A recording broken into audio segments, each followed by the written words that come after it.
I held on to her for 10 long, agonizing years because when she died, part of me died also.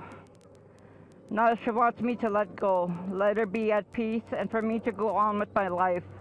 Losing Tina Fontaine hasn't gotten any easier for her great-aunt, Thelma Favel. Favel was Fontaine's guardian for many years before she was put back under the care of Child and Family Services. Soon after, Fontaine went missing. Her body later found in the Red River near the Alexander Docks in Winnipeg. 10 years after the discovery, Favel says it's now time to say goodbye.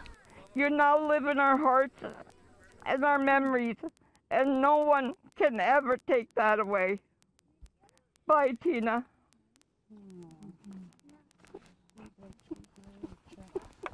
Favel was supported by several dozen people during a memorial walk in Seguin, Anishinaabe Nation on Saturday. 120 kilometers northeast of Winnipeg, it's where Fontaine's body is laid to rest next to her father.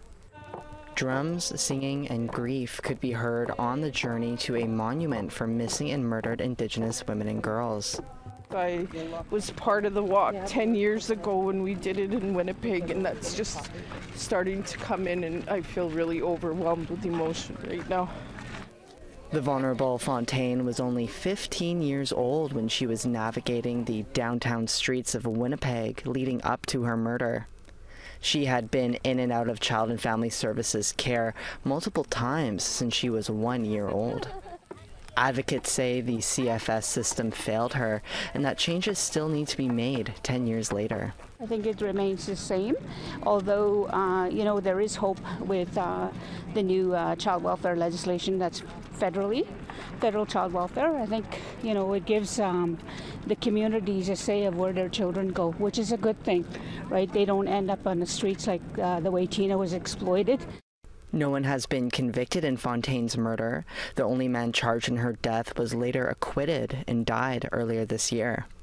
Fontaine's story sparked the federal government's national inquiry into missing and murdered Indigenous women and girls. 231 calls for justice came out of the report, but family friend Marilyn Kershane says they've gone unanswered. We need to stop these people that are taking our girls off the street and taking them for whatever, whether it's sex trafficking, whether it's for, selling them. We have to stop that. That's our responsibility that we take today. So we need to do that. We need to figure something out. But the only way we can do it is simple. Work with yourself, work with your families, work with your community, work with your nation.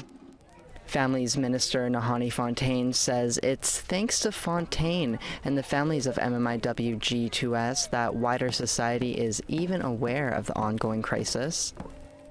I always say that all of the work that MMIWG2S families did over the last 30, 40 years, it was a slow but very consistent process of planting seeds in the public consciousness that here is this issue. And Tina Fontaine's murder is what unleashed and allowed that to flourish. Minister Fontaine says Seguin Anishinaabe Nation has the highest numbers of MMIWG2S across the country. A message for the world was shared by those attending the walk. The lives of Indigenous people are sacred and need to be protected. We just have to keep praying that this doesn't happen anymore. It has to stop sometime. And Tina started an earthquake when her body was found 10 years ago today. It was so devastating to hear that she was gone. And I was holding on to her. I was keeping her alive in my heart and in my mind. But today I'm saying goodbye to Tina. Sav Jonesa, APTN National News, Winnipeg.